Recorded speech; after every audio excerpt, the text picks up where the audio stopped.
Olá, boa noite. Hoje é sexta-feira, 19 de abril de 2019. Em nome de Jesus, estamos iniciando mais uma edição do Café com Clever. Eu sou o jornalista Luciano Clever e o programa é transmitido diretamente do Café Patriota a partir de Fortaleza. Como sempre, nós iniciamos o programa com o quadro Mirando a Mídia. E hoje, de novo, é o Jornal Povo, a ombudsman, que no último domingo disse que houve duas transmissões, na verdade, dois eventos em Fortaleza e apenas uma cobertura. Um dos eventos era o Lula Livre e outro evento puxado pelo MBL, pelo Endireita Fortaleza e outros grupos de direita faziam uma manifestação contra o STF, a favor da Lava Toga. Pois bem, ela foi chamada para falar, o editor de política atribuiu a um equívoco na programação de pauta, causada pelo desconhecimento de que o protesto aconteceria. Isso é brincadeira, né? Porque isso é causa de demissão. Né? Um cara que é o editor, faz uma pauta do jornal do fim de semana, se reúne com a sua equipe para discutir o que é que vai cobrir naquele fim de semana e não toma conhecimento de que este evento foi um evento nacional, não foi só de Fortaleza, foi puxado pelo MBL, Endireita Fortaleza e alguns outros, né, que eu não estou lembrado aqui, me perdoem, né, mas foi um evento nacional, dizendo que iria acontecer, seria o Lava Toga, este evento. E o chato é assim, porque se ele não soubesse, se a imprensa não soubesse, está aqui, ato contra ações do STF, reúne manifestantes na Praça Portugal, em Fortaleza. Deu o Diário do Nordeste. Então, o concorrente deu e ele não deu. E assim, o Diário do Nordeste, essa matéria que eu li, é de sábado, nas redes sociais, na internet. Então, ele não lê nem o concorrente. Quer dizer, ou ele realmente tinha desconhecimento, o que é uma péssima qualificação para um jornalista. Você pode dizer tudo de um jornalista, chama até de canalha. Mas se disser que ele é um cara que não tem conhecimento da sua área, eu acho que é a pior desqualificação. Então, isso é uma bola negra, né, para o Jornal Povo nesse aspecto. A ombudsman criticou e disse que isso não era resposta, dizer que foi um equívoco de pauta. Mas não dando, na mesma edição, na coluna assinada pelo Walter Jorge, que é uma coluna de política, tem um tópico dizendo assim: fala muito e pouco. Olha o que ele vai dizer. Toque internacional neste espaço tão orgulhosamente tupiniquim. Toque internacional. A matéria tupiniquim, local, ele disse que não teve conhecimento, mas há um detalhe do internacional. Ele não é editor de internacional, ele é editor de política.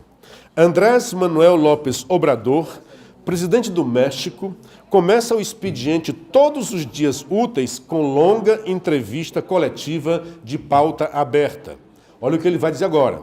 Enquanto isso, cá no Brasil, Jair Bolsonaro completa 104 dias sem ter aberto o Palácio do Planalto uma só vez para conversar com jornalistas, excluídos aqueles momentos de bate-queixo. Olha o que ele está dizendo.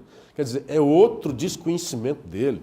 Foi matéria nacional. O Bolsonaro, é fácil pegar, eu fui no Google, né? É fácil você entender o que tinha acontecido. Está lá no Google, várias matérias. Aliás, está aqui, o presidente Bolsonaro recebe jornalistas no Palácio do Planalto. Fácil de ver isso daqui. Tem a foto, tem tudo. A Mônica Bergamo, da Folha de São Paulo, quer dizer, não foi um órgão qualquer, disse: Jair Bolsonaro pode adotar a rotina de receber jornalistas no Palácio do Planalto. Um outro jornalista também lá, dizendo: após chamar a Globo de inimiga, Bolsonaro recebe jornalistas da emissora. Recebeu um bocado de jornalistas. E só para ter uma ideia de como o editor tomou conhecimento disso, ele sabia disso. Porque uma das pautas desse dia que o Bolsonaro recebeu jornalistas para o café no Palácio, quer dizer, abriu o Palácio para receber os jornalistas, e foi lá atrás, foi em março, e a coluna dele foi agora, de abril.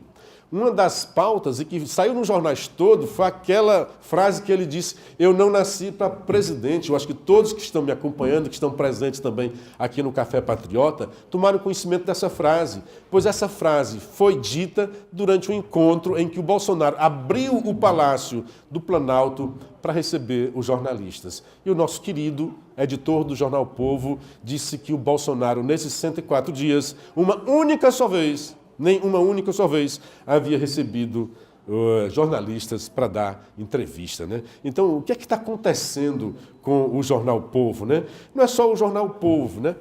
A Folha de São Paulo, o Bolsonaro disse que já tem uma pinimba antiga, né? Agora, recentemente, hoje mesmo, sexta-feira, na edição da Folha, o Bolsonaro está defendendo a liberdade de expressão.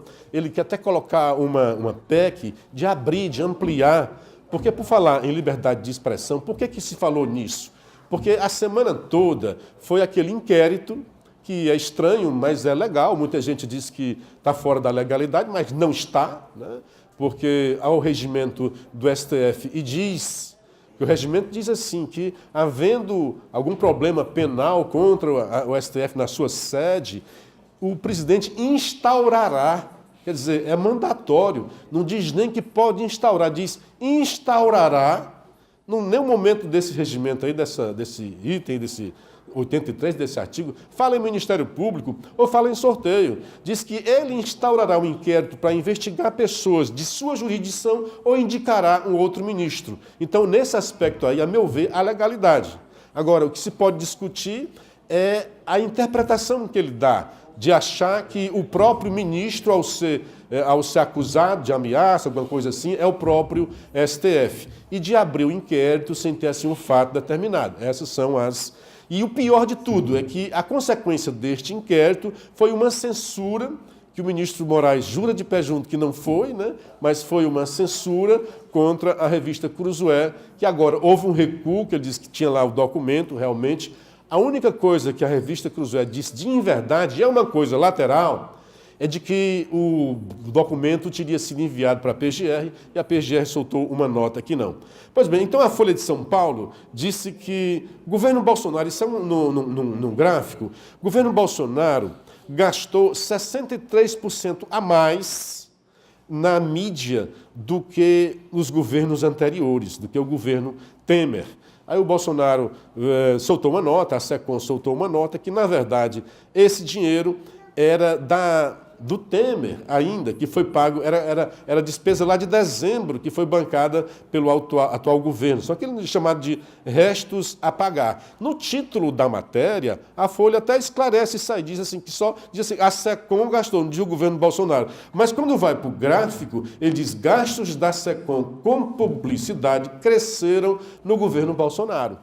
Então, isso é, no mínimo, um desvio. E o Bolsonaro disse que não e explicou. Esses gastos, na verdade, houve um decréscimo. Se você colocar os gastos efetuados realmente pelo Bolsonaro, houve um decréscimo e não um aumento. Então, dito isso, é que eu queria falar, é o meu Miranda Mídia, é isso daqui, é o Café com Clever, um programa de notícias quentes para aguçar a sua inteligência. E já queria chamar hoje nossa atração musical para conversar um pouquinho, falar sobre a sua vida, a sua história, o cantor lírico Franklin Dantas. Por gentileza, Franklin. Salve. Seja muito bem-vindo, boa noite. Obrigado. Vamos ver se a gente se enquadra aqui. Pronto. Certo. Franklin, é um prazer contar com você. Já vi um pouco você aquecendo ali a sua voz, do que você é capaz. Então seja bem-vindo ao Café com Clever. Coragem, né, nesse Café com Clever. Coragem para o resto da vida. Aliás, vou adotar esse bordão agora de coragem. Que eu tive hoje, acho que um dos mandamentos bons é esse, né? Ter coragem de enfrentar. Coragem e sorte, acho que são duas coisas interessantes. Então, Franklin, como é que é? Como é que você partiu? Porque muita gente às vezes quer ser cantor, mas cantor lírico não é assim tão fácil a escolha, né? Foi um pouco acidental. Eu sempre gostei de música, fui para Belo Horizonte mirando em outros alvos, né? Fui para fazer medicina, acabei largando a medicina por direito e música. Então, fiquei... Uma reviravolta mesmo. Foi uma reviravolta.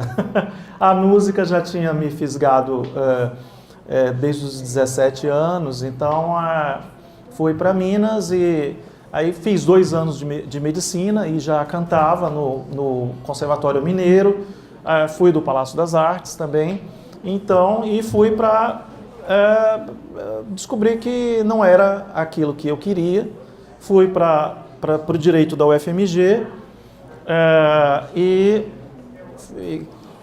a minha vida se concentrava num raio de 3 quarteirões, que é o Palácio das Artes, a Faculdade de Direito e o Conservatório Mineiro. Então, passei 10 anos da minha vida ali, participei de várias produções, voltei para cá, para Fortaleza, e continuei, claro, cantando aqui em Fortaleza também. Mas aqui em Fortaleza, já ouvia música lírica? Quais eram as suas influências? Não, Ou foi Minas que te abriu? Eu ouvi, sempre ouvi música clássica desde pequeno.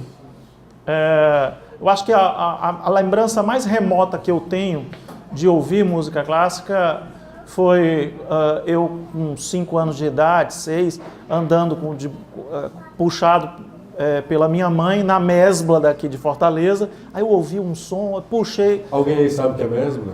Mesbla. Bom, já vou denunciando a idade, é complicado isso.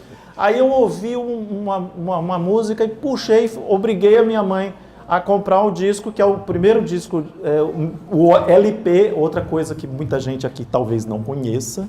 LP, hoje é EP, né? Chama EP, né? Antigamente era LP. Aí era um LP da Então a música te arrebatou na loja. Era um LP da Philips do Requiem de Mozart. Ali você foi arrebatado? Então eu sempre ouvi. Não era exatamente meu avô tinha uma boa voz, minha mãe também. Mamãe... Então você já tinha educação musical dentro de casa? Influências e tal, mas a música clássica propriamente foi uma coisa mais que eu procurei sem ter tantas referências próximas. Em Minas, por imersão, aí eu tive esse contato, né? Os primeiros 5 anos que morei em Minas foi na casa paroquial do meu tio, lá em Belo Horizonte, que era... Seu tio era padre? Padre. Ainda tal. Tem mais de 50 anos de padre lá, e muito respeitado. E a tradição de Minas, né, é muito forte. E aí realmente eu descobri que gostava e quanto mais você conhece, mais você gosta. Né? E hoje você ganha vida na advocacia? Porque não dá para ganhar vida como cantor lírico, né? É complicado. Quando dizem, você canta por hobby, não é hobby. Porque hobby é uma coisa que você pode não fazer. Não é diletantismo. Não é diletantismo, eu faço. E apesar das dificuldades aqui em Fortaleza, tento manter um nível profissional. Sempre que posso, viajo. Vou ter a minha manutenção, né, lá em São Paulo, com o professor Marcos Tadeu, que é o orientador vocal da USESP, e era o tenor favorito de Eleazar de Carvalho, do maestro Eleazar de Carvalho. Então, eu tive muita sorte de conhecer pessoas muito interessantes, tanto na música quanto no direito, em Minas. E procuro cultivar, né, esses contatos e essas referências. Além da elegância vocal, tem que ter também essa elegância para se apresentar, né?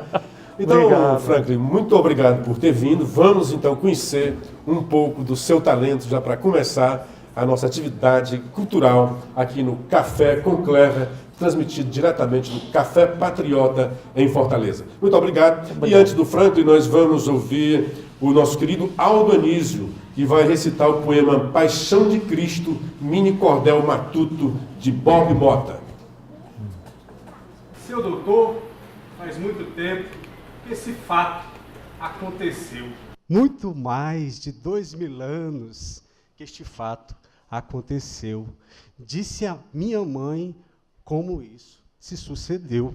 Quando numa cruz a pregaram e sem dó crucificaram e Jesus Cristo morreu. Jesus andava pregando o amor aos inimigos, misericórdia e perdão.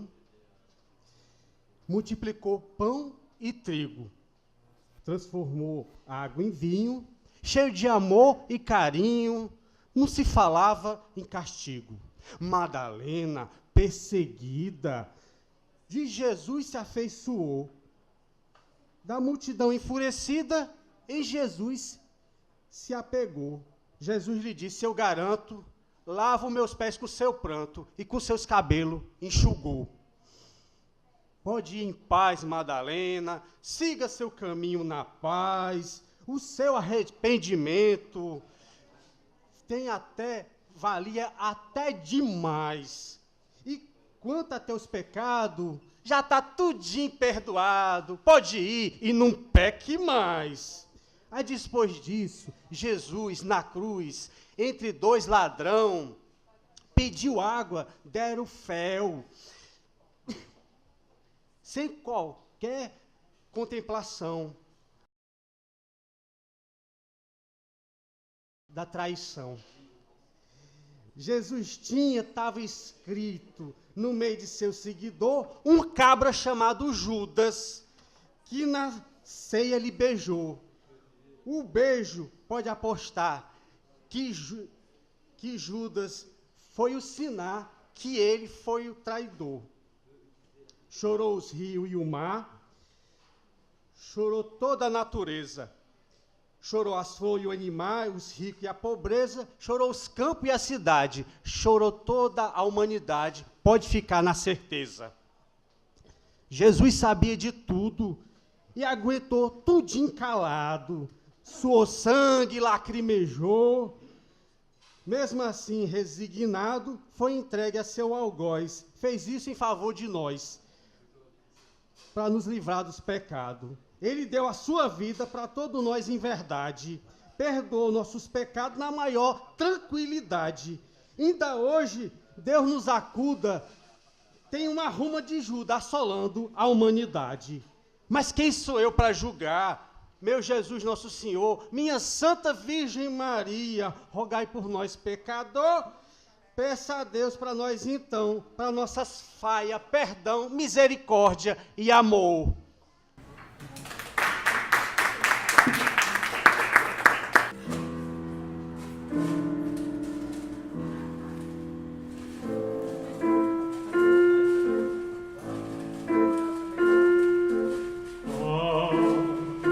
Réponse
Bem, Franklin Dantas, estamos transmitindo o Café com Clever, direto do Café Patriota, e já estamos aqui na mesa com o segundo convidado, o Dr. Roberto Victor Ribeiro.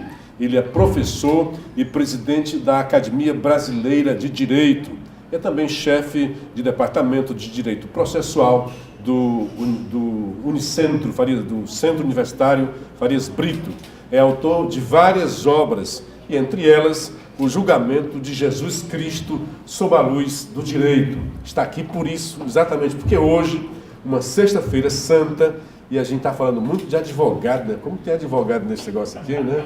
Então seja bem-vindo, simpático, o Roberto Victor. Me conta, primeiro assim, como é que surgiu a sua curiosidade de ir atrás, né, de pesquisar o julgamento, né, a morte de Jesus Cristo, sob o fundamento do direito, né? O que é que, segundo aí dizem, que foi o julgamento mais rápido, né? Se bem que assim, nós temos história do julgamento de Jesus, mas do lado dele outros dois foram também executados. Ninguém sabe como é que foi esse julgamento. Boa noite, seja bem-vindo. Boa noite, Clever. Boa noite a todos aqui. Cumprimentar os amigos, a minha família aqui, minha esposa e minha filha Maria, que estão na plateia. Dizer que é uma felicidade estar aqui, que sou seu ouvinte lá na Rádio Assunção, nas manhãs, junto com o nosso amigo Renato Abreu. Vocês dois são os dois maiores entrevistadores desse estado e, quiçá, desse país. Clever, o julgamento de Jesus, quando eu me entusiasmei para escrever, foi ainda na graduação. Eu comecei a fazer direito jovem, como a maioria dos universitários, que são jogados, né, são regurgitados do ensino médio com 16, 17 anos. E quando eu cheguei na faculdade de Direito, eu fui o primeiro bacharel em Direito da família, tanto do lado do pai como da mãe. Então não tinha ninguém, eu não tinha quem me mirar, eu não tinha quem admirar, em quem apreciar. Então ninguém tinha feito Direito na sua família? Não, ninguém tinha feito Direito na família. Eu fui realmente, de fato, o primeiro a descortinar essa seara. A minha família é mais economistas, administradores, servidores públicos, mas na área do direito, não. E aí, quando eu cheguei na faculdade de Direito, foi quase uma efeméride na minha família. Poxa, o Roberto Victor está fazendo Direito. E aí eu já senti ali uma responsabilidade. Eu disse, não, então eu quero terminar minha faculdade de Direito com uma coisa que mostre e que sirva de símbolo para o resto da minha trajetória profissional. Então eu preciso fazer uma monografia, que hoje chama-se de TCC, mas na minha época ainda era monografia, né, Norma Zélia? Na nossa época ainda era monografia. E aí eu quero escrever uma monografia robusta, consistente e inovadora. Então eu comecei a estudar sobre o julgamento de Jesus, Cleber, ainda no 5º semestre, 2 anos e meio ali do curso de Direito, eu comecei a estudar. Nessa época eu namorava uma jovem chamada Ítala, que hoje é minha esposa e mãe dos meus 2 filhos, me ajudou muito nessa época na pesquisa. E aí quando eu fui me graduar, colar grau em Direito, em 2010, há 11 anos, há 11 anos, eu consegui, não, 2008, há 11 anos, eu fiz ali a minha monografia sobre o julgamento de Jesus. Na época foi a maior monografia da Universidade de Fortaleza. Eu me lembro que tinham 136 páginas. O normal era se fazer 40, 35, 50 páginas. Então ali nasceu a vontade de estudar o julgamento de Jesus. Essa obra foi escrita em 2008, virou livro, foi publicada. Hoje ela é perlustrada em algumas universidades brasileiras e em algumas universidades estrangeiras. Eu gosto muito de citar porque é um orgulho para mim que ela hoje estuda lá na Universidade de Sorbonne, na Universidade de Paris. E o Antônio Jorge, que é um doutor aqui, uma das pessoas mais eruditas que hoje reside em Fortaleza, sabe da importância que se é um cearense sair do Brasil e conseguir ganhar a França. Então, o julgamento de Jesus, de fato, Cleber, foi um dos julgamentos mais rápidos da história do mundo. Mas quanto a assim, isso... Você me perdoe, se você analisasse sob a ótica da luz do direito contemporâneo, você acha realmente uma aberração. Sairia nem Mas do papel. naquela época, não era algo semelhante, não? Porque ali parece assim, que era um homem marcado para ser condenado, né? Os poderosos políticos não queriam conversa com ele e os poderosos religiosos, que políticos também eram, não queria porque seria algo que poderia contrabalançar o poder deles, né? Sim. Para contextualizar um pouco o público, eu ia passando aqui, eu vou tentar dizer mais ou menos como era o tripé jurídico da sociedade judia. Nós tínhamos a Torá, Pentateuco, que são os 5 primeiros livros da Bíblia. Porque me perdoe, você está falando da judia, da judaica, mas ele foi sobre 2 aspectos ali. Ele teve o julgamento dentro, Judeu como e não romano. tinha, como o judeu não tinha autonomia para aquilo ali, foi também para o romano, que na verdade é a fonte do nosso direito, né? Sim. E aí nós temos um tripé jurídico que é a Torá, Pentateuco, os 5 primeiros livros da Bíblia. Nós temos o Talmud, que são as tradições orais passadas de pais para filho. E temos as Mishnahs, que são portarias emitidas pelo Sinédrio, que era a Suprema Corte da época, e que elaborava as regras processuais. Era o STF, tinha o seu Moraes, o Toffoli, as mesmas vicissitudes e as mesmas virtudes, né? E ele emitia periodicamente portarias que seriam as regras processuais. Então, uma das regras processuais, não se poderia haver julgamentos à noite. O julgamento de Jesus foi à noite. Então, eu posso lhe dizer, com toda sinceridade, está nessa obra... Então, já feriu o regimento interno do totalmente, STF. Né? Totalmente. Eu posso lhe dizer, com base em quem estudou e quem estuda isso há no mínimo 15 anos, que tiveram 20 ilegalidades no processo hebraico. Então, 20 ilegalidades. Pela lei da época. Pela lei da época, escrita e oral. Então, foram 20 aberrações. É o que a gente chama de processo de teratologia jurídica. Foi um processo nefasto. Uma monstruosidade jurídica. Total, uma monstruosidade jurídica. Então, 20 ilegalidades no processo hebraico. E se a gente for para Roma? Eu acho que nem as profecias apontavam para tanta aberração. Isaías dizia que ia acontecer alguns escárnios, alguma coisa, mas ninguém se balizou diante de tanta hedionidade. Realmente, de fato, foram 20. Você falou sobre Isaías. Isaías é um profeta, que houve vários profetas, né? Isaías foi um profeta que predisse como é que seria a vinda de Cristo e qual seria o seu sofrimento, né? Seria escaneado. Mas nem Isaías conseguiu se aproximar de tanta nefastidão que foi feito o processo de Jesus. E aí a gente vai para Roma. Quais são assim, as principais, antes da gente ir para Roma? Vamos lá. Além de julgar à noite, quais seriam assim, outras curiosidades que foram passadas, atropeladas para condenar Cristo? Jesus foi indiciado, acusado, julgado e executado no mesmo dia. Não podia.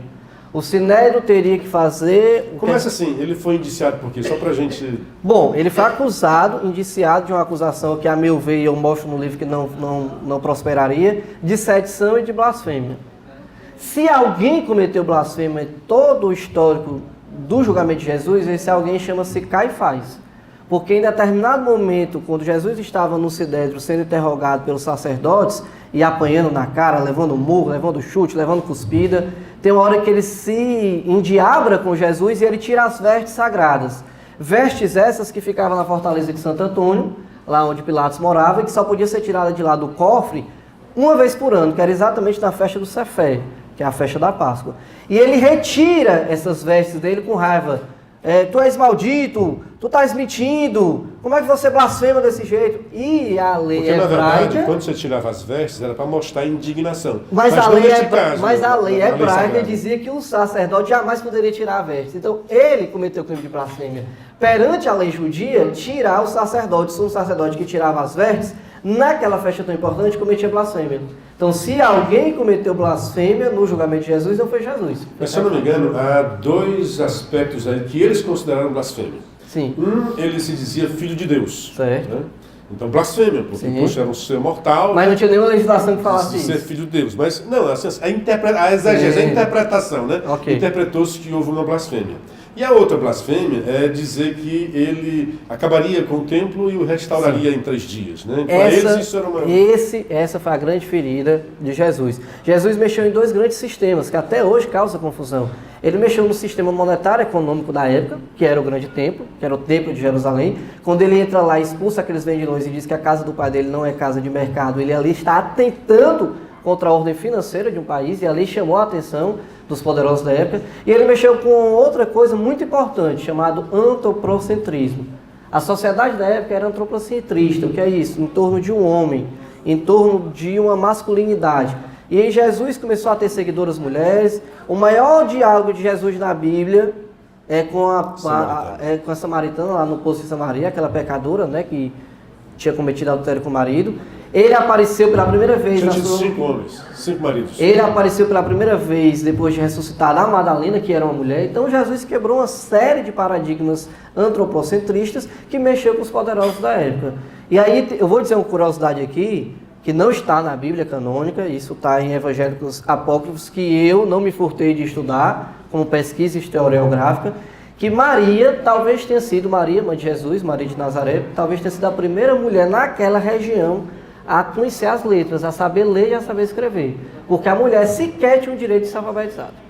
E aí Jesus veio quebrar esses paradigmas. Botou a mulher do lado dele, deu importância à mulher. Tinha as irmãs de Lázaro, que tem uma importância bíblica. Então você acha que é também o machismo, né? Com certeza. Machismo, Os saduceus, que eram uma casta de sacerdotes da época, eles sentiram que aquilo ali ia, de certo modo, atentar contra a ordem religiosa constituída. Mas veja como é que se deu, assim, para a gente, já que hoje é sexta-feira da paixão, né?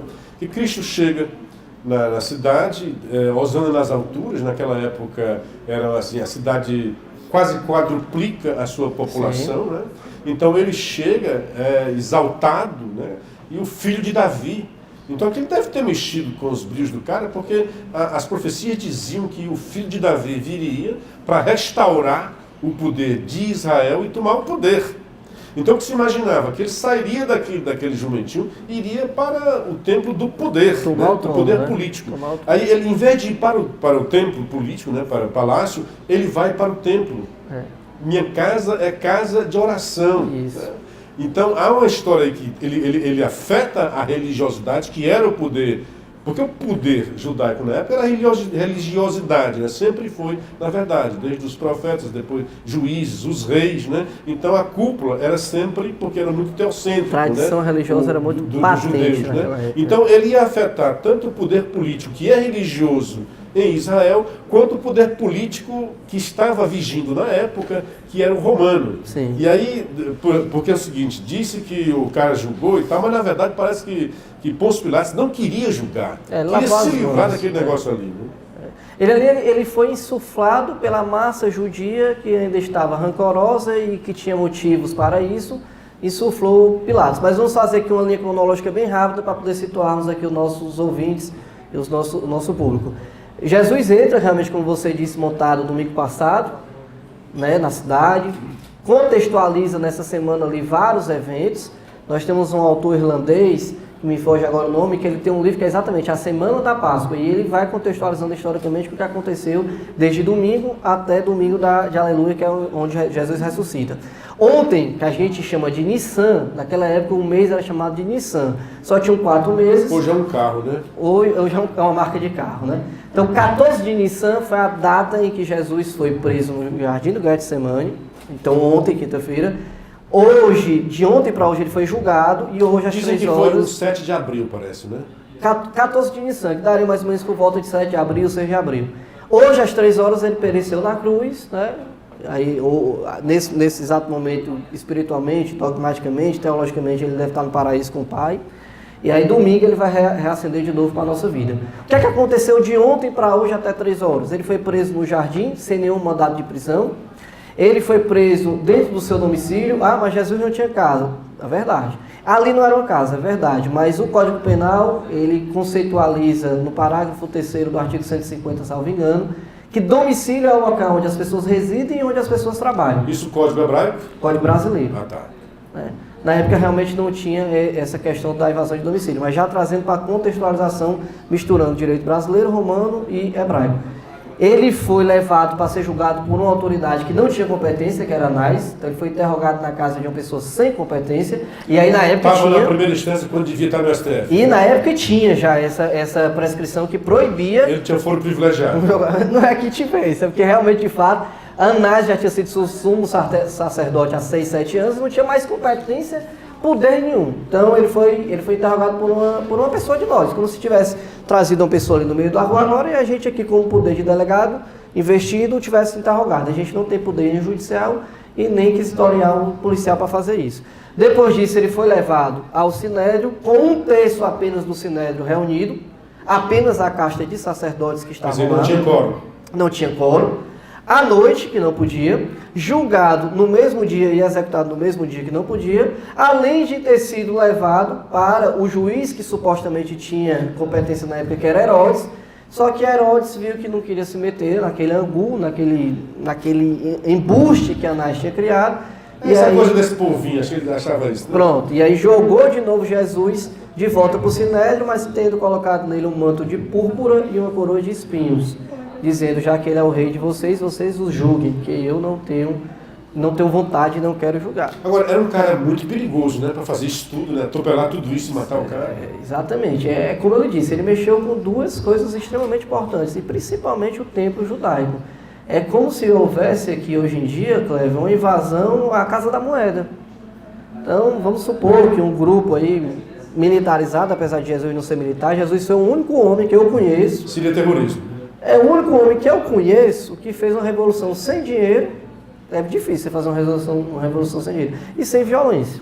Eu não conheço nenhum outro homem na história da humanidade, pelo menos até hoje, que tenha feito uma revolução sem dinheiro e sem violência.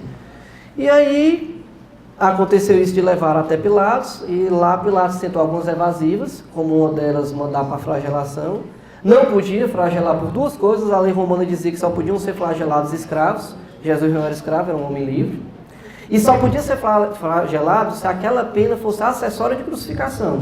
E naquela época Pilatos não tinha ainda dado o veredito da crucificação. Ele tinha jogado para a flagelação, traz o homem aqui todo ferido para ver se a sociedade se apieda e solta. Então ele foi de fato uma evasiva. E por fim, ele não aguentou a pressão, né? Tinha conversado na noite anterior com sua esposa, Cláudia Plóncula, que tinha dito, olha, vai chegar um homem aqui amanhã, ela teve um sonho, vai chegar um homem aqui amanhã, esse homem é inocente, solte, não se meta nisso, não suje suas mãos com sangue de um inocente, Pilatos. E ele tentou, ficou martelando isso na cabeça dele muito tempo, mas ainda assim ele passou por cima. E se no julgamento hebraico nós tivemos 20 ilegalidades, no julgamento romano nós tivemos 7. E isso é um verdadeiro crime. Por que que isso é um crime? Porque Roma inaugurou para a sociedade mundial o verbo volunt manent escrito. Palavras voam, escritos ficam. Então Roma era extremamente formal. A palavra escritório vem de lá. O que era escritório? É uma escrivaninha que ficava na frente das grandes solenidades e uma pessoa escrevendo. Então lá eles eram extremamente apegados ao que eles escreviam, o registro, e ao que estava escrito. E nós tínhamos leis que diziam que Jesus não poderia ter sido julgado sem defensor, e Jesus foi julgado sem defensor em todas as searas, tanto na casa de Anás, como no Sinédrio, como lá no perante Pôncio Pilatos. E lá tinha uma outra prescrição, que essa eu reputo como a mais importante de todas. Jesus tinha a possibilidade de ter a sua pena de execução recorrida a Roma, para César. E ele não teve, infelizmente, essa felicidade. Foi imediatamente levado ao Gólgota, onde a gente, todo mundo... Não teve direito a recurso. Não teve direito a um recurso processual Sumário. da appelatio, que era a nossa apelação de hoje em dia. Então ele não teve direito à appelatio. Então é um julgamento, para a gente ir já finalizando, Clever, que se nós trouxermos para os dias brasileiros atuais, odiernos, e aí eu faço o julgamento de Jesus perante o direito brasileiro, ele não sairia nem do papel. Ele realmente não sairia do papel. Foi um julgamento nefasto, hediondo, horrendo, e que eu espero, e por isso que eu escrevi o livro, e por isso eu faço palestras no mundo todo, para ver se eu alerto a sociedade brasileira para que a gente não permita ter outros Jesus Cristo sendo julgados da forma como ele foi julgado. Né? Existe aqui no Brasil?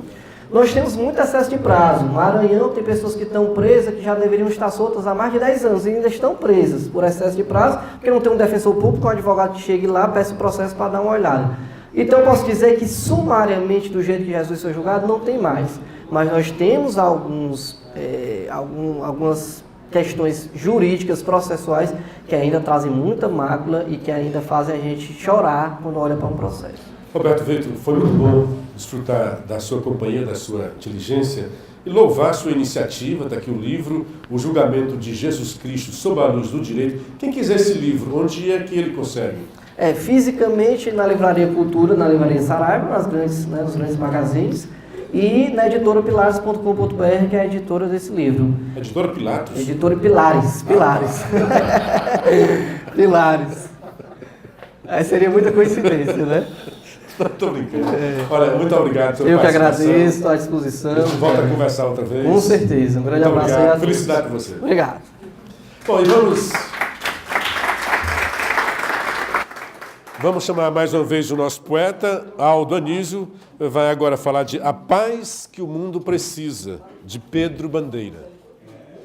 Que o poeta defenda na viola, que a igreja nos sirva de vestíbulo, que se fechem as portas do prostíbulo, que se abram as portas da escola, que a pobreza não viva de esmola, que a cultura do povo seja escrita, que o governo não seja parasita, que o IBAMA defenda os animais, que o terceiro milênio traga paz, que a história do mundo necessita, que a guerra infeliz que se avizinha não empurre nação contra nação, que o chumbo se troque por feijão e a pólvora se troque por farinha. Quem mata, quem sangra e espezinha, não atire no corvo que crocita, que a máquina que range, rasga e grita não devaste as florestas mundiais, que o terceiro milênio traga paz,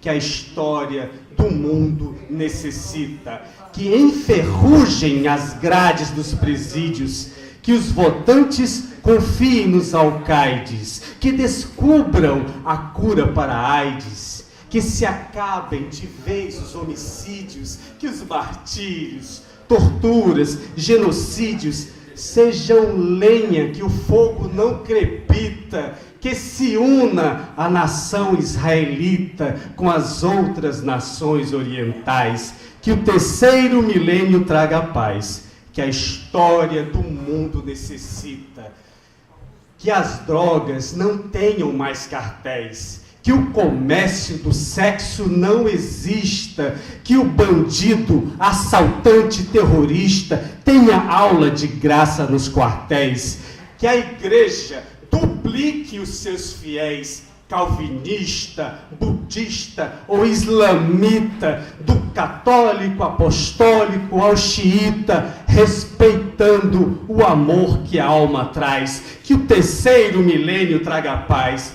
que a história do mundo necessita, que se invista em mais educação, que o câncer no mundo não se alastre, que se enxugue o pranto do desastre de navio, de carro e de avião, vício, roubo, nudez, inanição, sejam filmes que o tempo queima a fita, que a que a guitarra afine a voz gasguita no teclado dos sons dos sabiais, que o terceiro milênio traga paz, que a história do mundo necessita, que Nossa Senhora, a padroeira da nação, da mansão celestial, interceda a Jesus e tire o mal que flagela a família brasileira, que as estrelas do fundo da bandeira deixem a nossa bandeira mais bonita, com mais ouro, mais ferro e mais bauxita, que o Brasil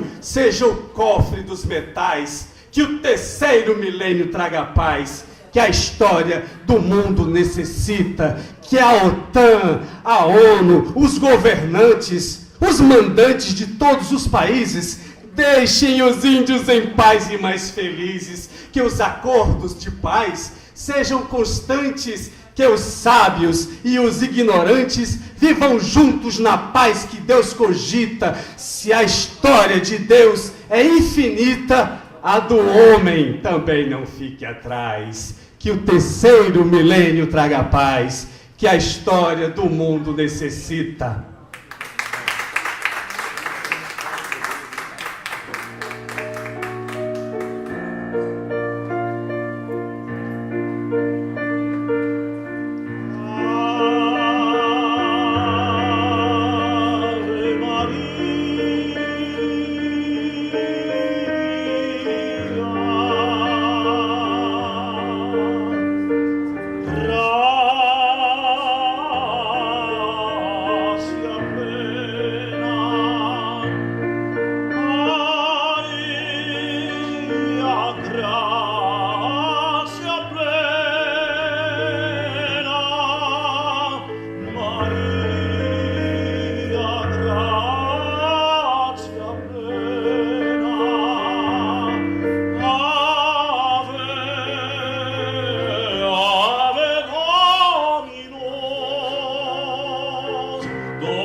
Tivemos o nosso cantor lírico Franklin Dantas e um abraço para o Barros Alves. Ele está dizendo que gostou muito da entrevista e está dizendo que o escritor passou rápido, acho que é Jorge Agamben, esqueci aqui o nome, dizendo que nem juridicamente, nem historicamente é correto afirmar que houve um julgamento de Jesus, porque houve, na verdade, um assassinato de Jesus.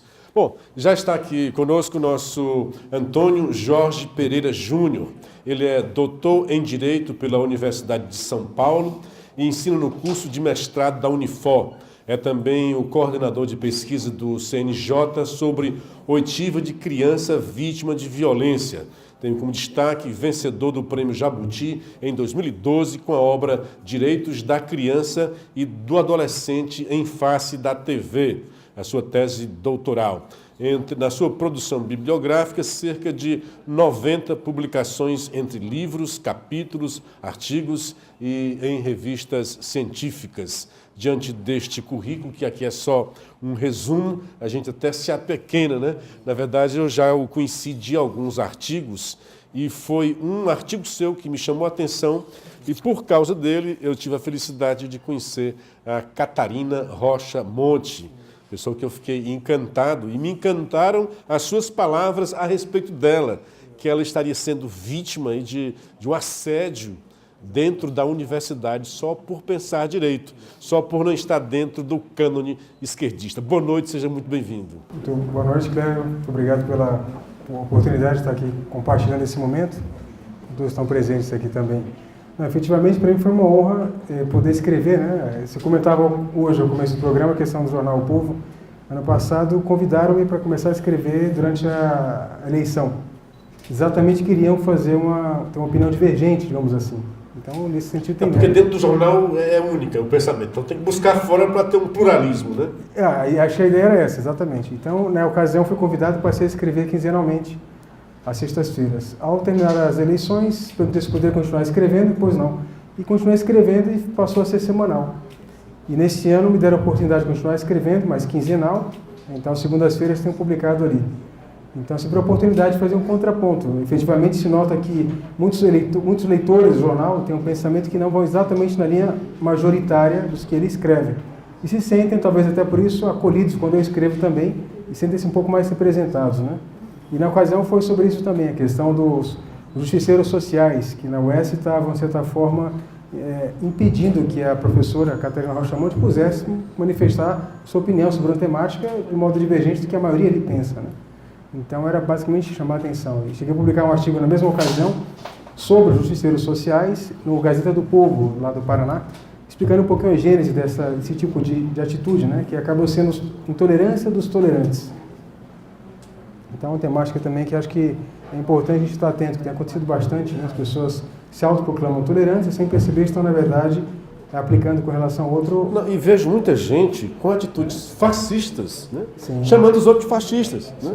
Fascistas! Na verdade, eles estão com atitude fascista quando fazem esse tipo de, digamos, de assédio, né? De não permitir que o pensamento diferente possa florescer. Exatamente. Né? É isso mesmo. Você foi convidado também, e desculpe você, o senhor Não, por favor, imagina. foi convidado também porque é um grande conhecedor de temas bíblicos, né? Na verdade, o nosso querido Roberto disse aqui que quando Jesus morreu, logo depois estaria no paraíso com Deus. E eu entendo um pouco diferente, né? É tanto que ele diz que, Pai, por que me abandonaste? Porque, na verdade, ele atraiu para si todos os nossos pecados passados, né? Pretéritos, presentes e futuros. E se há uma coisa que o afastava do Pai, era o pecado. Daí que ele desceu à morte para levar todos os nossos pecados. É como se ali, a meu ver, né? Fosse o único momento em que ele se afastou de Deus, na hora em que ele pegou para si todos os nossos pecados. Como é que você imagina isso, né? Que nós estamos na Sexta-feira Santa. Sim. Esse aspecto aí, se tem a ver com o que eu estou falando e o que é que significa o ressurgir dele? Bom, eu acho que tem tudo a ver com o que você está dizendo. Na verdade, Nosso Senhor, ele conquista para os seres humanos a partir dessa noite, com a morte na cruz, que a redenção se completa, né? É o crédito que a gente possa desfrutar dele, da filiação divina, e ao mesmo tempo de poder buscá-la com liberdade, né? No fundo isso. Então, todo homem tem acesso a esse patrimônio que foi conquistado por Cristo para cada um de nós. A questão é que a nossa liberdade possa mover-se até lá por conta própria e cada um possa descobrir esse valor e orientar-se até lá. Nesse contexto, realmente eu gosto dessa temática, tenho lido vários materiais sobre a parte de teologia e filosofia também, tem uma conexão muito grande.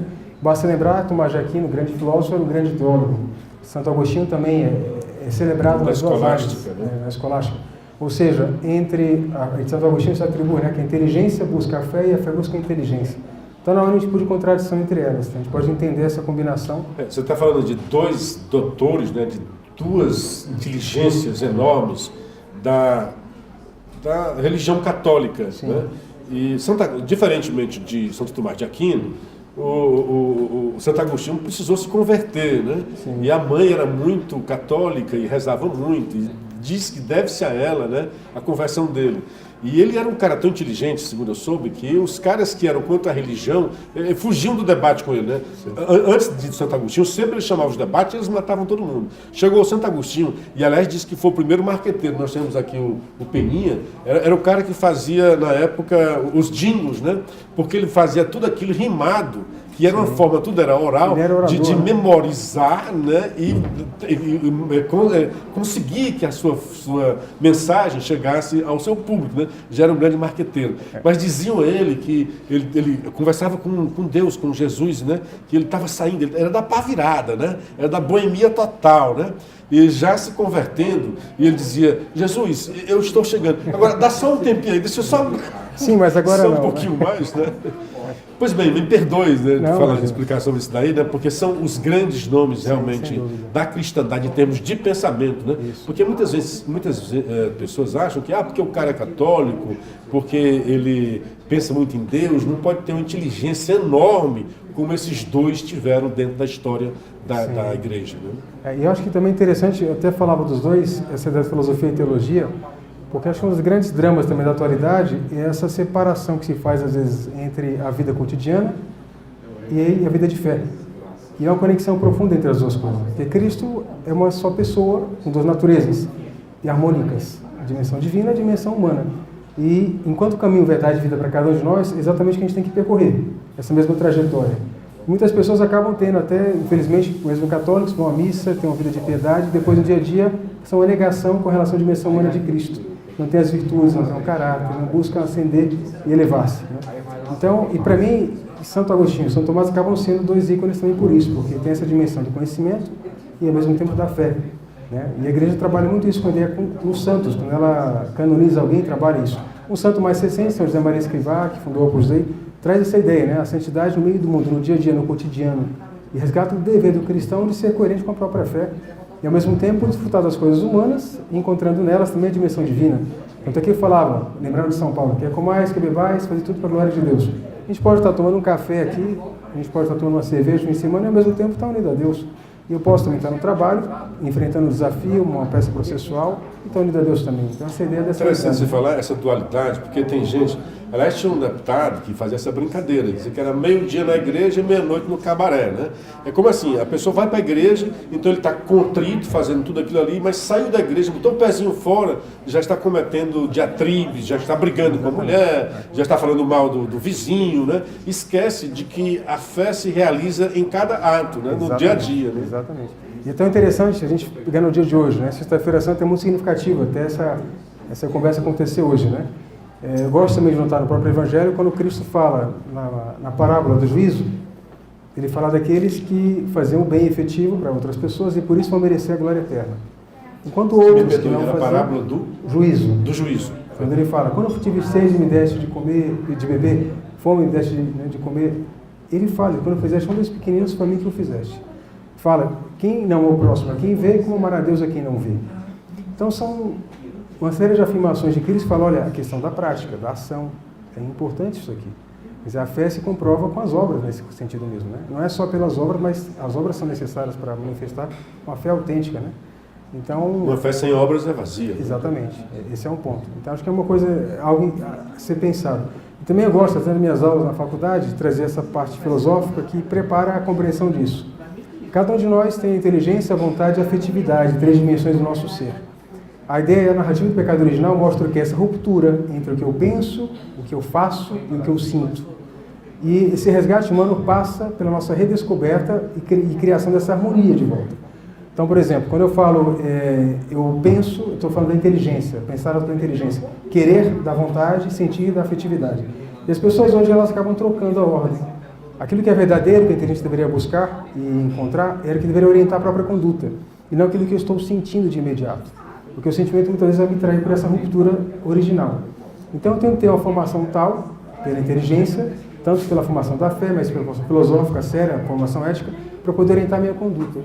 E hoje em dia, o que as pessoas aprendem? Que a gente tem que orientar sobre o que elas sentem. E o sentimento traz demais a gente. Basta pensar que os sentimentos, muitas vezes a gente acaba sentindo raiva das pessoas, sentindo raiva da própria mãe. Um momento de briga, de conflito. E não é isso que deve orientar a vida nossa. Sim, é um amor pela própria mãe, que é essa capacidade, pela vontade, de dedicar-se ao bem do outro. Então é importante entender isso. E no direito a gente percebe que muita parte das injustiças decorrem disso. As pessoas sentem algo, faz aquilo que ela sente e comete uma injustiça tremenda. Muitos crimes são exatamente assim, crimes passionais. Então, claro, essa ruptura tem a dimensão filosófica, psicológica para ser entendida, você vai pela linha da fé e compreende também pela narrativa que está na Sagrada Escritura. Deixa eu lhe explorar um pouquinho sobre o seu entendimento de religião. Falou da Opus Dei, conhece de Opus Dei, e eu queria falar um pouco sobre preconceito religioso, que, aliás, a própria Opus Dei tem muito esse preconceito, né? E como todo preconceito, geralmente é fundado na ignorância. Sim. E nesta semana, por exemplo, várias frases da ministra Damares, né, que é evangélica, cristã, e tem sofrido muito, né, porque quando vai para o campo político, aí tem lá um ministério que se diz da mulher, e até para provocar, né, porque você vê nas manchetes, a Damares defende submissão da mulher. Na verdade, aquilo já foi uma pergunta provocativa, né? Sabendo que ela é evangélica, diz, olha, o que é que você acha? A mulher deve ser submissa no casamento? E ela responde, olha, sob o aspecto cristão, eu sou cristã, sob o aspecto cristão, a mulher, o homem é o líder do casamento e a mulher é submissa. Mas isso é um aspecto da minha fé, né? Ela deixa isso claro para tentar deixar de lado, não impede de eu ser ministra. Ela mesmo está dizendo, né? Olha, se eu achasse que a mulher tinha que ser submissa, eu não estaria aqui no ministério. E apesar de deixar isso claro, aí chega, olha o que teve de gente, eu vi até assim, uma socióloga, né? Diz, olha, o que é que dá? Tem pesquisa aí dizendo que 40% das mulheres onde tem crimes, onde tem coisas contra a mulher, violência doméstica, são evangélicas. Como se essa mulher, ao se posicionar em submissão, aceitaria essa violência. Na verdade, você me perdoe me estender, é porque tem o combo todo, né? Sim, e é São Paulo que diz lá em Efésios, dizendo que a mulher sede submissas, né? Então, aí o cara diz, não, mas Cristo nunca disse isso. Se você verifica nas palavras de Cristo, não encontra. Só que se o cara quer seguir Cristo, tem lá uma palavrinha dele que diz assim, quem vos ouve, ouve a mim. Então, há ali um aval para Paulo dizer aquilo dali. Essa é a primeira pergunta que eu quero fazer para você. A segunda, quando eu falo do combo, é que Paulo diz assim, é a mesma coisa quando fala que os gays não vão entrar no paraíso. A Bíblia é homofóbica, os pastores são, mas tem uma lista, né? Os sonegadores, os corruptos, os adúlteros. A moçada que é adúltera, esquece essa parte e fala só dos gays. Bom, voltando para o combo da mulher, é que Paulo diz que a mulher deve ser submissa, assim como a igreja é submissa a Cristo. Mas o marido também tem que zelar pela mulher como Cristo zela pela igreja. Então, nesse aspecto, jamais teria divórcio, jamais teria traições, jamais teria violência doméstica. Me perdoe se eu me estendi, sim, mas sim, é para provocá-lo mesmo. Sim. Não, eu acho que você tem razão, no fundo acontece essa interpretação equivocada, até com viés político, para tentar intimidar, tentar constranger a pessoa. E claro, tudo isso é passivo da interpretação que se faça, acho que você colocou bem, né? Essa submissão, como Cristo aponta naquele caso, é dentro de um contexto que o próprio homem é uma cabeça no sentido de que ele faz e ama a esposa. Então, ou seja, não é tanto a ideia de uma submissão no sentido de poder que se impõe, senão simplesmente de uma concordância entre ambos, nesse contexto, né? Porque você falou bem, logo na narrativa vem falando que o homem, quais são os qualificativos, os atributos dele para que isso aconteça. É como se eu falasse, se ele não fizer isso, ela não precisa ser submissa. Foi embora. Entende? Então a própria submissão só se... Tem um combo para você fazer. Sem dúvida, só se daria se esse homem estivesse procedendo com o máximo de amor àquela mulher. É que nesse tal contexto de rigor, ela sequer sentiria subordinada, senão ela seria no mesmo nível de igualdade. Isso sim. Né? Basta pensar, você já falou também há pouco tempo, e a gente teve a Ave Maria... Porque a igreja não é oprimida por Cristo, né? Essa é a visão. Não, exatamente. Então, sinalizou muito bem. Acho que tem essa ideia, né, que no fundo não é uma questão da lógica de poder, de imposição, de eu faço e você obedece. Né? Sinal de que na medida em que você ama, né, ou a frase de Santo Agostinho a gente falava, ama e faz o que queres. Esse amor que ele fala é o amor autêntico, não é o amor da paixão imediata, o amor, digamos assim, da luxúria. É exatamente a capacidade de perceber o bem efetivo e entregar-se a ele. Se você realmente perceber o bem efetivo, o que é a liberdade, dizendo São Tomás de Aquino? Capacidade de se autodeterminar ao bem. Portanto, a liberdade, no fundo, é o próprio exercício do amor, nesse sentido. O bem que se descobre. Na medida em que o homem ama a mulher dessa forma, naturalmente ele está buscando o bem máximo dela própria, né? E é nessa medida que ela vai também concordar com ele. Então não será, me parece, essa ideia de submissão de poder, né, de quem se sente subalterno, senão de quem se sente exatamente em concordância plena. Outra coisa, você é ligada à violência contra a criança. Aí, de novo, Damares, quero trazê-la de novo para o pé da goiabeira, né? Sim. Que eu achei um absurdo aquilo, né? Porque eu acho, primeiro, um deboche para uma pessoa. Discuti com um amigo meu querido, né? Quando eu falei, houve um artigo muito interessante de uma jornalista, Balsurrier, na Folha de São Paulo, desta semana, metendo o cacete na esquerda, dizendo, olha, o que a esquerda está fazendo contra a Damares, ao tentar debochar, é contra o próprio discurso da esquerda. E eu vi a Érica Cocai dizendo uma estupidez, né, sobre a goiabeira, e também o Túlio, né, cujo único mal predicado dele é ser namorado da Fátima Bernardes, né? É uma boa coisa, né? Mas tudo bem. E agora também é deputado. E olha só, porque ela foi simpática. Damares é uma pessoa simpática, a meu ver, né? Ele disse, olha, que ele era muito bonito. Aí ele veio dizer, olha, pode tirar o Jesus da goiabeira que não vai rolar nenhum milagre. A frase eu posso até achar engraçada, tá? Mas é um deboche. Quando você analisa o contexto, aquela mulher era uma criança. Exatamente. Você vê hoje a mulher política que você não gosta dela. Agora imagina que ela tinha 7 anos de idade, uma criança, a sua filha, ou a filha de um amigo seu. E ela é abusada por pastores. Que não é abusado simplesmente uma pessoa, alguém da família, mesmo que a família já era ruim, mas o pastor é como se fosse Deus. A gente vê isso nesse filme Spotlight, nesses crimes da igreja, né? É que as crianças se sentem, até como elas se fossem culpadas, porque é Deus que está abusando delas, e o cara tentou impingir isso para ela. Então ela sai dali, vai para a goiabeira para se matar. E aí vem Jesus, aí vem um estúpido que disse assim, olha, se ela quisesse buscar Jesus, ali foi Jesus que foi buscá-la. Ela estava ali atrás do inferno, na verdade. Ela estava vivendo o inferno e ia se entregar ao inferno, porque ia se matar. Então, a meu ver, foi Jesus que foi buscá-la. Aí como é que se usa só para efeito político, né? De uma circunstância dessa? Então, eu queria que você falasse sobre isso, já que o seu tema também é a defesa da criança abusada. Né? Exatamente. No fundo, o meu pesquisa no STJ, por CNJ, essa é a temática. Criança vítima de violência sexual, como é que ela deve ser escutada durante o processo? Há uma série de protocolos, pelo próprio CNJ, é uma lei federal, né, 13.431, que estabelece um procedimento especial para a criança. Imagina uma criança que foi violentada, vem até um tribunal, o juiz de preto, defensor, promotor, aquela atmosfera totalmente para ela estranha, fazendo perguntas invasivas. Isso não pode acontecer de modo algum. Então, está previsto pela lei que tem que ter uma sala especial, tem que ter uma equipe interprofissional, um psicólogo, há um protocolo de entrevista, como deve ser feito, uma série de cuidados e detalhes. Pois bem, a gente tem uma lei como essa para tutelar a criança vítima de violência e, de fato, olha o contrassenso que está levantando bem. Uma pessoa, a Mendes Damares, que quando era criança foi violentada, faz uma declaração sobre aquele instante e as pessoas que se auto-julgam defensor de direitos humanos atacam dessa forma. Você pegou muito bem, é um retrato de algo que é nefasto, porque é totalmente contraditório. Para querer tirar um tipo de vingança política, uma militância, acaba ofendendo uma criança, que no fundo que ela está dizendo a experiência dela de criança, atropelando também a fé, uma intolerância religiosa brutal, grotesca, e zombando disso, e achando-se o máximo, porque os coleguinhas de partido batem palma por isso. E ainda acham que estão fazendo um favor, porque acreditam que ela é fascista, e a fascista, segundo eles, que são realmente fascistas, deve receber todo tipo de massacre, todo tipo de ataque, porque não pode prosperar uma pessoa fascista. Exatamente. É outra falta de respeito tremenda, a questão da opinião, liberdade de expressão, né, que a gente acompanhou essa semana, né, a questão Maria do Rosário versus Danilo Gentili, aquela questão também agora o próprio STF mandando calar o antagonista. São situações delicadas, né? E se autoproclamando essas pessoas como se elas fossem realmente defensoras dos direitos humanos, né? É um pouco contraditório. Porque a Maria do Rosário defende que os estupradores menores não vão para a cadeia.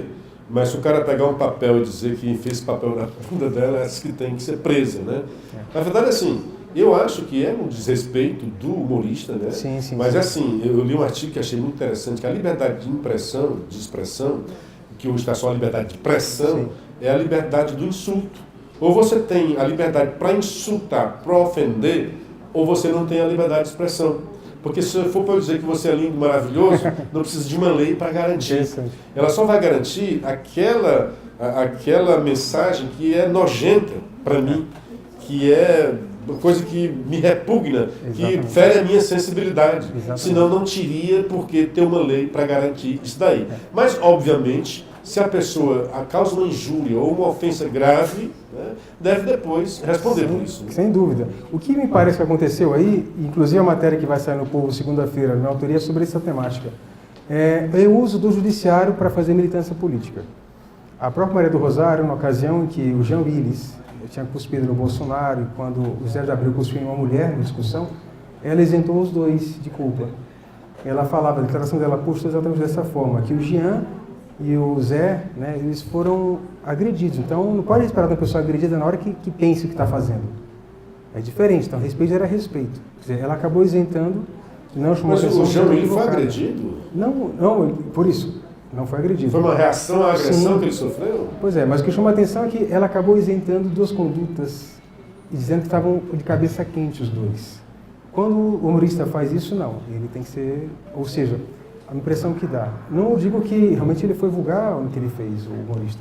Agora, a despeito disso, uma coerência que esperaria é que ela tivesse a mesma atitude de crítica nos dois casos. Como ela não o fez, o que parece? Que usa seu judiciário para militância. Então, o próprio magistrado hoje tem que estar atento, ele está sendo manipulado sem perceber para briga de poder político. Agora, o engraçado disso é que o Bolsonaro, que é o chamado de fascista, né?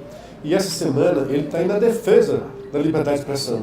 Assim, até dizendo para o STF, dizendo, olha, dando aula. Rapaz, a gente é vítima disso mesmo. Eu sou o tempo todo vítima. Não vamos, nós temos que ter a imprensa mesmo. Mesmo que a imprensa capenga, é melhor a imprensa capenga do que imprensa nenhuma. Então é melhor, esse negócio da Cruzoé foi em cima disso daí. Que realmente aquilo foi, usando a palavra do nosso amigo, foi teratológico também. Né? Aquilo feriu, acho que todas as... Primeiro porque não tinha ofensa ali. Não. E outra, mesmo que tivesse ofensa grave, que pegasse, olha, não vou atrás e busco o que é, dinheiro dele, mas nos dois casos, tirar, os dois casos era o efeito reverso, né? Por isso. Tanto o caso Maria do Rosário, eu tive a curiosidade de olhar um pouco na internet como é que estava a situação dela, né? O comentário é muito mais comentário negativo à deputada hoje do que antes. O mesmo caso do STF.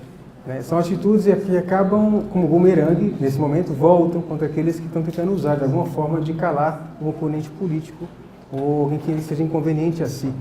Eu acho que a Cruzoé e o antagonista nunca tiveram uma campanha publicitária, mesmo que ele fosse pagar os 100 mil de multa, eu acho que já tinha valido a pena pela campanha publicitária que fizeram em cima dele. Sem dúvida. Eu leio sempre o antagonista. Não leio a Cruzoé porque é fechado, tem que pagar, né? Já paga um bocado deles lá. Depois que o STF tirou do ar, eu acho que o Brasil inteiro teve acesso à matéria. Exatamente. Mas aí tem dois lados. Primeiro, que você lê a matéria não tem nada. É verdade, muito simples. Nada. Muito Só simples. assim, quem é esse amigo do meu pai? É o Toffoli.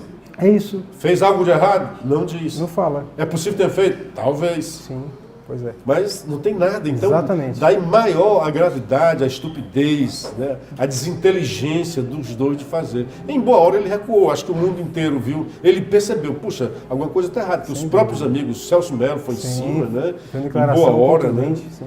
Não quanto o inquérito sim em todo, mas esse ato específico da Cruzoé foi de uma aberração sem fim. Nossa querida Sandra já está dizendo que nosso tempo se acabou. Gostei muito de conversar com você, né? A ideia foi muito interessante. As ideias que você colocou para cá, o entendimento que você tem sobre isso, sobre direitos humanos, deu uma panorâmica geral disso daqui, né? Sobre também a igreja, né? Dá para falar um pouquinho por que a Opus Dei sofre tanto preconceito? Bom, eu acho que, olha que interessante, o Opus Dei quando surgiu, ele era atacado pelo quê? Falava que o meio do mundo é um ambiente próprio para buscar a santidade, a perfeição cristã. Muitos achavam que isso era algo blasfemo. usando o termo do dia de hoje, inclusive. Porque chama Opus Dei, assim, para quem não conhece, assim, é como se fosse um órgão, uma entidade dentro da Igreja Católica das mais conservadoras, né? Acho até que esse Papa ia muito para a Frentex, né? Esse Papa tem uma devoção tremenda a São José Maria Escrivá, que eu falei do Opus Dei. Quer dizer, não há nenhum antagonismo em relação a isso. Não, de modo algum. Então, no caso, o que acontece? Quando surgiu o Opus Dei, viam que era algo revolucionário, entre aspas. Por quê? Falava isso, que a santidade está no dia a dia. Falou Dom José é o fundador do Opus Dei. Né? Imagina só se a gente tivesse essa ideia de que um advogado, um político pode ser santos. Você é louco que vai ser santo? Nunca. Não, pode ser santo sim. Pode buscar a perfeição cristã. E deve buscá-lo. É porque meu pai disse que é advogado. A primeira coisa que tem que aprender é a mentir. Né? Então, essa ideia tem que ser revista. Por isso, esse é o ponto. Né? Então, foi revolucionário. Eu passo o tempo, as pessoas vão, de fato, descobrindo isso, vão vivenciando. Claro, para muita gente que quer manter a igreja fora, os valores cristãos fora da pauta pública, qualquer entidade em que as pessoas no dia a dia se santificam, buscam e acabam ganhando prestígio porque santificam seu trabalho, incomoda. Então interessa criar de fato fantasmas para poder afastar as pessoas. Então contam-se várias histórias, inventa-se só de um lado para poder exatamente afastar aquilo que não interessa para certas ideologias. Naturalmente, como a Igreja Católica é muito perseguida, quem tiver com a Igreja Católica será perseguido igualmente nesse contexto. Em razão disso, né, já hoje de hoje também, né, se perseguiram a Cristo, perseguiram também os discípulos. Basicamente é isso. Muito obrigado, boa noite, foi muito bom contar com a sua participação. Até a próxima. Obrigado. Estamos encerrando mais uma edição do Café com Clever, que é transmitido diretamente do Café Patriota em Fortaleza. E para encerrar, nós teremos mais uma participação do nosso grande cantor lírico Franklin Dantas. Um grande abraço e até a próxima edição, com a graça de Deus.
Oh